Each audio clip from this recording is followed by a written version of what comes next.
ட்ரம்பை சந்திக்க வரும் புதினை கைது செய்ய திட்டம். இது என்ன ரஷ்யாவுக்கு புதிய தலைவலி?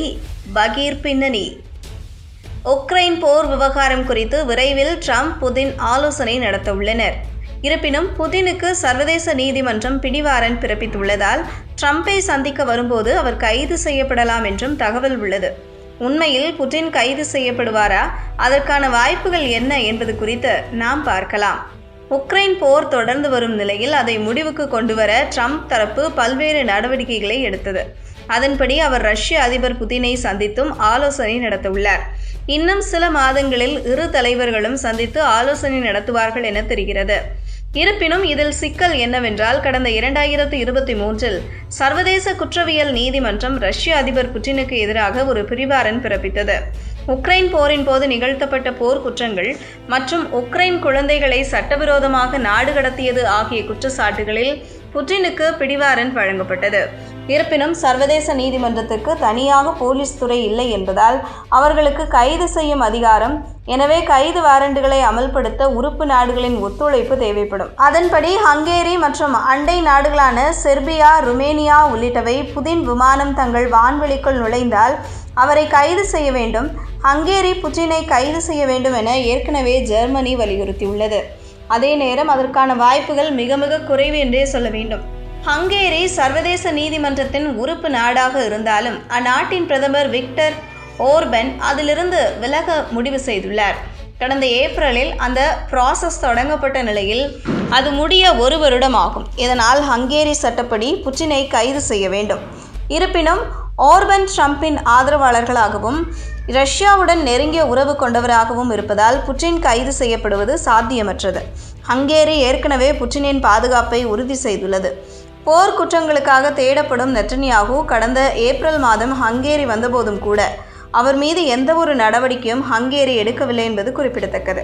கடந்த சில நாட்களில் ஓர்பன், ட்ரம்ப் மற்றும் புட்டின் இருவருடனும் பேசியுள்ளார். மேலும் முக்கியமான சந்திப்புக்கான ஏற்பாடுகளை தொடங்கியுள்ளார். ஐரோப்பாவில் இத்தகைய சந்திப்பை தங்கள் நாட்டில் மட்டுமே நடத்த முடியும் என்பதை அவர் காட்ட விரும்புகிறார். இதனால் புதினை கைது செய்ய வாய்ப்பில்லை என்றே சொல்லலாம். மேலும் 15 ஆண்டுகளாக ஆட்சி செய்து வரும் ஓர்பன் கட்சி மீது அந்நாட்டு மக்கள் கடும் கோபத்தில் உள்ளனர். மோசமான பொருளாதாரம் காரணமாக அந்நாட்டு மக்கள் கோபத்தில் இருக்கும் நிலையில் அந்த கவனத்தை திசை திருப்ப இந்த சந்திப்பு ஒரு வாய்ப்பை வழங்குகிறது.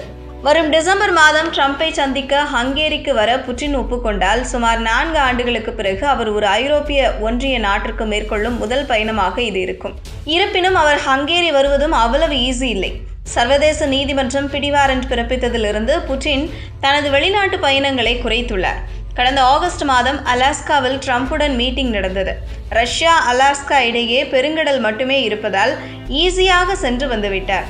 ஆனால் ஹங்கேரி செல்ல பல தடைகள் உள்ளது.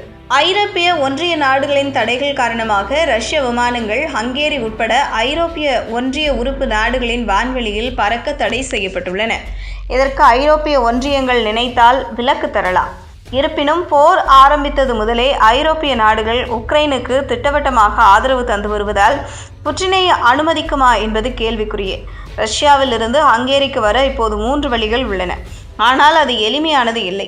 முதல் வழி பெலாரஸ் மற்றும் மேற்கு உக்ரைன் வழியாக செல்வது.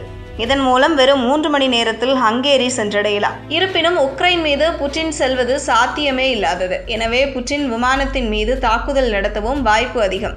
இரண்டாவது வழி பெலாரஸ் மற்றும் போலந்து வழியாக ஸ்லோவாக்கியா வழியாக ஹங்கேரிக்கு செல்வது. இதற்கு 5 மணி நேரம் ஆகும். பெலாரஸ் ரஷ்யாவுடன் நல்லுறவு கொண்டிருந்தாலும் போலந்து ஒரு சிக்கலாக இருக்கலாம். கடைசி வழி துருக்கி வழியாக செல்வது. இதற்கு கிரீஸ் வழியாக மத்திய தரைக்கடல் மற்றும் அட்ரியாட்டிக் கடல்களை கடந்து செல்லலாம். இதற்கு சுமார் 8 மணி நேரம் வரை ஆகும். இது சுற்று வழி என்றாலும் கூட இதுவே பாதுகாப்பான ஒரே வழி என்பதால் புட்டின் இந்த ரூட்டிலேயே ட்ரம்ப் சந்திக்க செல்வார்.